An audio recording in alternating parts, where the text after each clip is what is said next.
Mike Schmaltz for GoXavier.com here with winning head women's soccer coach Nate Lee. You moved to 2-0 on the season. A tough team today with the Bowling Green State Falcons. First, a physical game. 35 combined fouls between these two teams. Wow. Talk about emerging that way out of a battle like that this early in the season. Yeah, we were telling the team before the game that Sunday games are different.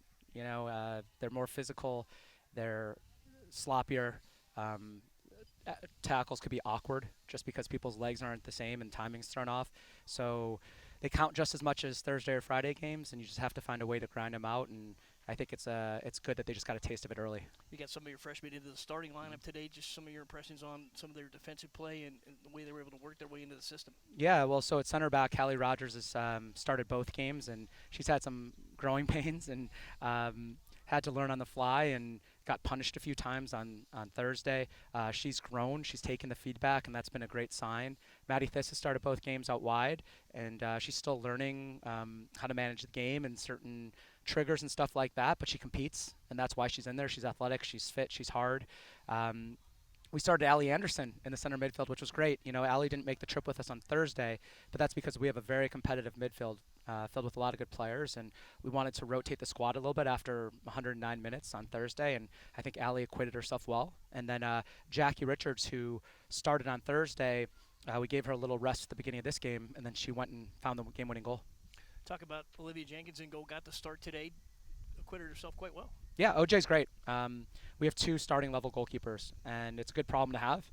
And we told Tony and OJ, for the time being, we're going to split weekends, and we're hoping one of them is going to emerge as our true number 1. But it's going to be a battle. They're both good. We trust both of them.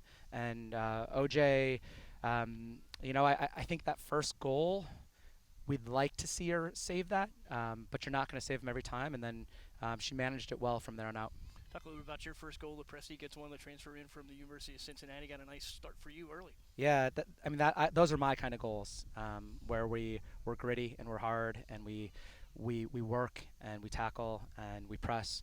And I've known Gabrielle for a long time, and I knew she would add that to our squad. And she's shown it time and time again in practice and in the spring games.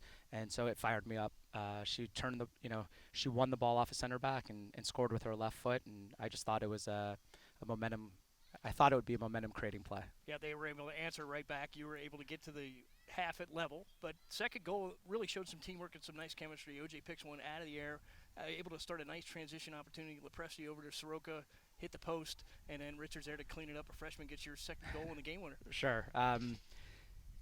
Well, I'll go back to my other thing because I want to at least talk about it. This is the second time in a row we've been scored on within 3 or 4 minutes of our goal in the first half, which is just unacceptable. We took all that momentum and threw it away, and there's a lot of things today that we need to continue to clean up. This opponent's too good. Bowling Green's an excellent team. Excellent. They're going to win a lot of games, and we can't throw away momentum. We had a penalty kick in the first minute of game that we didn't convert, and if we don't if we make similar mistakes in the future, I think we're going to get punished a little bit harder. Thankfully, we found that second goal. OJ, one thing OJ's excellent at is she's big, she has great hands, she reads the flight of the ball well, so she just went up and snatched that corner. She was different in that moment, and then recognized the trigger and threw it straight out to Gabrielle to start the break, and Gabrielle played a great reverse ball to Brooke. Brooke did a great job of driving down the field. We talk about finishing a lot with our forwards, and she did everything we asked. She had a very aggressive first touch, and it hit the post. And then, we talk about that selfless running on the far post because you never know. You never know. And in this case, it hit the post, and Jackie happened to be there, but it's because she was willing to work 50 yards down the field. You're able to use 24 players today. How tough is it, or is it tough to build the chemistry right now with such a large roster? I think we're just trying to build chemistry in general, right? So even the returning players, we got to figure out which combinations work best, how we rotate throughout a game. I don't want to go out always with our best 11 and then be inexperienced the last 20 minutes of the first half.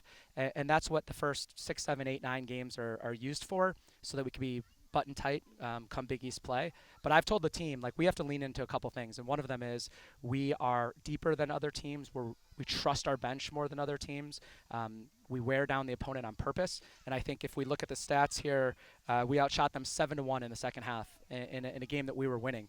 And so we were able to squeeze the game, and it felt like we took control as the game went on. And that's what happened against Murray State as well. So I don't think it's an accident that we have been our best towards the end of games, and that's why we do it. But the quality depth paid off for you as well. Sam Dewey shaking up a little bit, didn't return there in the first half, got some minutes late in the second, and Grace Barr also a little bit shaken up, able to stay on the pitch. But you're able to find some depth and find some quality in that roster. Yeah, we have quality depth, and we have players that didn't play today who are good soccer players. I think they're maybe lacking a little bit of experience. I think the speed of the game would. They're almost there and not quite there. I guarantee they're going to play later in the season. One tough thing about today's game, and honestly, is like, yeah, Sam got shaken up. She's going to go get an X-ray. Grace hurt her shoulder. There was a bad collision head to head. One of their players got hurt. Another player's on the sideline. So I really hope and pray that everyone's okay. Talk about 4 days off before you face the Dayton Flyers. So right now, 2 victories over previous conference champions from last year. So that's a good sign for you. You get the Dayton Flyers coming in, always a power in the Atlantic 10. What do you want to talk about with your team leading up to that game? Well, any game against a local rival is going to be intense. We get to go into the lights for the first time, which I'm really excited about. Dayton won their first game 5-1, so they have some firepower. I don't know if they've played today. We played 2 close games with them in the last 2 years. The last time we played here, they beat us in overtime. I think I have vivid memories of it. I think our players have vivid memories of it. We're not really a revenge team, but we also want to set a precedent that we win at home, and that you better be really good to come in here and take points from us. So I'm looking forward to it. Musketeers answered an early season challenge, a 2-1 victory over the Bowling Green State Falcons. Xavier off to a 2-0 start.